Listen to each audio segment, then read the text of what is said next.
Assalamualaikum warahmatullahi wabarakatuh. Film dibuka dengan seorang pemuda yang bernama Baskara. Dia sedang membayangkan seorang wanita yang diidam-idamkannya. Namun setelah itu ibunya datang untuk mengucapkan selamat pagi. Ibunya segera pergi karena melihat ada sesuatu yang menonjol di balik selimutnya Baskara. Baskara adalah pemuda berusia 20 tahunan. Dia menderita penyakit kelumpuhan saraf. Kegiatannya sehari-hari dibantu oleh ibunya karena Baskara hanya bisa menggerakkan bagian tangan kanannya saja. Layaknya pemuda normal, Baskara juga mendambakan seorang wanita dalam kehidupannya. Scene kemudian berpindah kepada dua orang temannya Baskara, yaitu Danton dan Miko. Mereka lagi melihat pertunjukan seni Carmilla. Danton begitu terkesima melihat dirinya. Tak lama dari itu, Baskara datang menghampiri kedua sahabatnya itu. Ternyata Danton ini juga penderita disabilitas. Dia terkena tumor otak yang menyebabkan kelumpuhan. Miko sendiri mengidap retinitis pigmentosa atau kebutaan total. Baskara datang untuk menyampaikan maksudnya. Dia mengajak teman-temannya untuk menghilangkan keperjakaan mereka. Ada satu tempat di Surabaya yang bernama Gang Doli, tempat prostitusi terbesar di Asia Tenggara yang bisa melayani penyandang disabilitas. Prostitusi. Namun di tengah obrolan itu terpotong ketika Carmilla datang memperkenalkan dirinya. Dia memberikan Danton sebuah buku dongeng. Carmilla bilang dia ada workshop di Yogyakarta. Jika berminat, kalian boleh datang. Setelah itu Baskara melanjutkan pembicaraannya. Mereka sepakat akan melakukan perjalanan ke Surabaya. Orang tua Baskara dan Danton pun dikumpulkan. Mereka sudah saling mengenal satu sama lain. Di sana Baskara menjelaskan rencana untuk mereka pergi keliling Jawa. Para orang tua diminta tidak perlu khawatir karena mereka sudah menyiapkan semuanya, mulai dari hotel dan akomodasi. Mereka akan menyewa seorang pengasuh profesional untuk merawat ketiganya. Meski berat hati, akhirnya kedua orang tua Baskara dan Danton setuju. Begitu juga dengan orang tua Miko. Sampainya di rumah, ibunya Danton mengkhawatirkan kesehatan anaknya itu karena Danton harus meminum obat secara rutin. Danton juga mempunyai seorang adik perempuan yang bernama Amanda. Keesokan harinya sebelum pergi, Danton menjalani tes kesehatan. Hasilnya tidak begitu baik. Danton menjadi ragu ya. Dia membiarkan panggilan dari teman-temannya dan pada akhirnya rencana pergi ke Surabaya menjadi batal. Selang beberapa waktu, akhirnya Danton muncul juga untuk menemui kedua orang sahabatnya itu. Dia bilang minta maaf soal pembatalan kemarin, tapi sekarang dia sudah memantapkan hatinya untuk meneruskan rencana mereka. Jadi mereka bertiga akan pergi diam-diam ke Surabaya. Aksi mereka pun akhirnya dimulai. Miko datang ke rumah Baskara, membantu mengemasi semua barang-barangnya. Namun ketika Danton mengemasi pakaiannya, Amanda datang ke kamar. Danton terpaksa berkata yang sejujurnya bahwa dia akan pergi meneruskan rencananya tur ke Jawa. Sebelum pergi, Danton juga berpesan kepada adiknya itu untuk menuruti kedua orang tuanya. Singkat cerita, mereka bertiga berhasil pergi diam-diam dari rumah. Saat pagi menjelang, sebuah mobil datang, namun bukan pengasuh laki-laki seperti yang diminta di pertama. Karena rencananya dadakan, yang mereka temukan adalah seorang perawat wanita yang bernama Endang.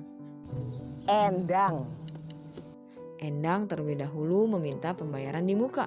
Setelah itu pun mereka berangkat. Miko berkata jika dia menyukai wangi tubuh Endang. Di tempat lain kita melihat jika ibunya Danton dan Baskara menyadari jika putra mereka telah kabur dari rumah. Baskara adalah tipe pemuda yang suka berbicara jutek. Dia suka mengkomplain apa yang dilakukan oleh Endang. Pada panas gak sih, Dang? Tak lama setelah itu telepon mereka berbunyi. Kedua orang tua mereka menelpon. Namun mereka memutuskan untuk pergi tanpa diikuti orang tua. Baskara menyuruh mereka berdua untuk mengumpulkan semua ponsel dan dibuang ke jalanan. Endang yang melihat hal itu menjadi tidak senang ya. Dia memberhentikan mobilnya. Endang bilang sangat berbahaya melakukan perjalanan tanpa seizin orang tua. Namun di saat Baskara dan Endang masih berdebat, penyakit Danton tiba-tiba kambuh. Dia merasa sakit kepala. Endang kemudian memberikan sepotong roti kepadanya. Dia tahu jika Danton belum sarapan. Kemudian dia mengambilkan obat yang biasa rutin diminum Danton. Endang memutuskan untuk mereka pulang kembali ke Jakarta, tapi Baskara menolak. Begitu juga dengan Danton yang memaksakan kondisinya itu. Jadi mereka meneruskan perjalanannya. Di tengah jalan, Endang mengambil rute arah Bandung agar mereka bisa menikmati perjalanan ini. Sedangkan Baskara maunya Endang langsung menuju tol ke Surabaya. Baskara kalah suara ya, karena Danton dan Miko setuju jika mereka transit dulu di Bandung untuk menikmati suasana di sana. Mereka pun telah sampai di restoran. Endang menuntun Danton dan Miko menuju toilet, sedangkan Baskara bersikukuh dia tidak mau jika Endang yang membantunya. Saat sedang buang air kecil, Miko tidak sengaja mengenai orang lain. Endang berusaha membelanya di sana karena memang Miko memiliki keterbatasan. Balik dari toilet, Endang berbaik hati untuk menyuapi Baskara makan. Perjalanan dilanjutkan kembali. Ternyata Baskara kebelet pipis di dalam mobil. Dia meminta Endang untuk memberhentikan mobilnya sebentar. Tapi Endang malah jalan terus ya. Walhasil Baskara mengompol di celana. Karena hal itulah hubungan Baskara dengan Endang menjadi semakin dingin. Scene kemudian beralih ke malam. Saat itu sedang makan malam. Baskara meminta Endang untuk berhenti menyuapinya. Dia malu karena ada seorang wanita yang terus melihat ke arahnya. Lelaki yang bersama wanita itu menjadi tidak senang karena Baskara terus memancing emosinya. Hampir saja Danton dipukul oleh lelaki tersebut. Untungnya Endang datang tepat waktu. Masa are-are iki? Minggat. Untung saja Endang bisa menyelesaikan permasalahan itu dengan damai, tapi Baskara masih tidak tahu terima kasih. Di sini Danton mulai terlihat kesal ya kepada temannya itu. Perjalanan dilanjutkan kembali. Di dalam mobil, Miko dengan polosnya memberitahu rencana mereka. Mereka akan menuju Gang Doli, tempat prostitusi. Endang baru tahu ya jika mereka semua masih perjaka. Kemudian Baskara yang tidak senang menyindir Endang. Kata dia Endang bekerja semata-mata hanya demi uang saja. Endang yang kesal akhirnya memberhentikan mobilnya dan membongkar identitas dirinya yang asli. Cari tahu dulu yang benar. Endang bilang dia baru saja seminggu keluar dari penjara. Dia merupakan seorang mantan narapidana. Dia dituduh membunuh pasien yang dirawat sebelumnya. Scene kemudian berpindah saat Baskara ditutup matanya dan dibawa masuk ke dalam hutan. Ternyata semua itu adalah rencana teman-temannya. Agar Baskara mau ikut menepi sebentar untuk makan di suasana alam. Tapi untuk berita yang di koran, Endang sebagai narapidana adalah fakta. Dia dituduh mengambil harta pasiennya secara ilegal. Dan setelah terbukti tidak bersalah, Endang baru dibebaskan. Malam mereka pun dihabiskan dengan menginap di dalam sebuah tenda. Baskara mulai menggoda teman-temannya soal wanita Gang Doli yang sebentar lagi akan mereka temui. Gaya helikopter juga bisa. Singkat cerita, akhirnya mobil telah sampai di Yogyakarta. Mereka mampir ke workshop tempat Carmila bekerja. Danton langsung menyapa Carmila di sana. Mereka berdua asik mengobrol. Bahkan Danton sempat berfoto berdua dengan Carmila. Sementara itu Baskara yang kesepian menggoda 3 orang wanita yang ada di sana. Dia tidak tahu jika Danton penyakitnya kambuh kembali. Saat itu Carmila sedang mengambil boneka yang dibuatnya. Untungnya Endang datang tepat waktu. Dia segera membawa Danton ke dalam mobil. Di lain sisi, Baskara dan Miko mendapat penolakan dari 3 wanita yang digodanya itu. Endang lantas menghampiri Baskara dan memohon kepadanya untuk tidak melanjutkan perjalanan ini karena sangat berbahaya bagi nyawa Danton. Tapi lagi-lagi di dalam mobil, Danton memutuskan untuk tetap ingin ke Surabaya. Carmila yang baru saja membuat boneka mirip Danton sudah tidak dapat bertemu Danton kembali karena Danton telah pergi. Endang kemudian membawa 3 orang pasiennya itu kembali ke hotel. Dia beralasan jika manajer hotel ingin bertemu dengan mereka bertiga. Namun nyatanya adalah orang tua Baskara dan Danton telah berada di sana. Terjadi perdebatan di antara anak dengan orang tuanya. Danton tetap memilih untuk melanjutkan perjalanan. Dia ingin menghabiskan sisa hidupnya dengan bebas bersama teman-temannya. Izinin aku buat pakai waktu itu, mah. Kilas balik ke belakang sebentar ya. Saat itu hasil tes Danton telah keluar. Dokter bilang umurnya Danton hanya tinggal beberapa hari saja. Ibunya Danton kemudian menelpon ibunya Miko. Makanya ibunya Miko berpesan kepada Miko agar dapat menjaga kedua sahabatnya itu. Setelah semua selesai, Endang akhirnya meminta maaf kepada ketiga orang itu.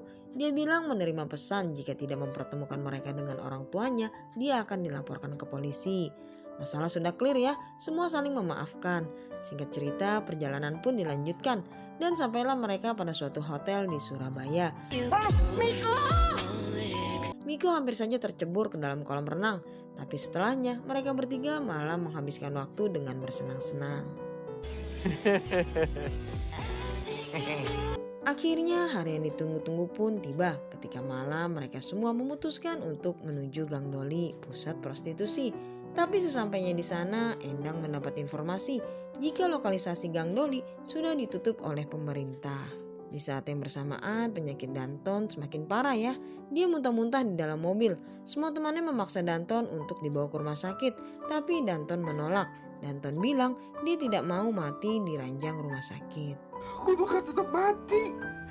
Dan tak ada jalan lain, Endang akhirnya membawa mereka semua kembali ke hotel. Tapi kali ini Endang memiliki ide yang cemerlang. Dia memisahkan tiap temannya masing-masing kamar pribadi. Dimulai dari Baskara ya, dihampiri oleh seorang wanita cantik. Setelah itu Danton yang juga sudah mulai digoda. Yang terakhir adalah Miko, yang ternyata yang datang adalah Endang sendiri.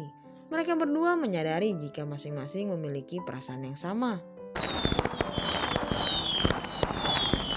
Secara ajaib, esok paginya Endang melihat Danton dan Baskara bisa berjalan kembali. Namun ternyata hal itu hanyalah halusinasi saja ya. Mereka tetap berada di kursi roda, namun tampak dari raut muka mereka terasa sangat bahagia.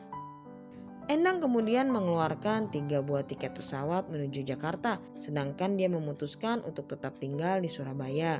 Miko sempat kecewa ya atas keputusan Endang itu, tapi Endang berjanji jika dia ada balik ke Jakarta, dia akan menemui Miko. Malam hari mereka pun dihabiskan di pesisir pantai. Danton menyobek tiket pesawat Miko. Dia tahu sahabatnya itu masih ingin berdua dengan Endang. Makasih ya. Selagi Miko dan Endang bermesraan, Danton dan Baskara juga menghabiskan malamnya dengan melihat bintang-bintang. Danton telah merasa puas karena dapat menghabiskan waktunya bersama sahabatnya itu sambil memegang foto mereka bersama. Danton berpesan agar Baskara dan Miko saling menjaga satu sama lain. Dia sendiri akan menjaga mereka berdua juga. Ternyata itu adalah pesan terakhir yang Danton sampaikan untuk Baskara. Tan, sini Tan. Danton ditemukan meninggal di kursinya saat pagi hari.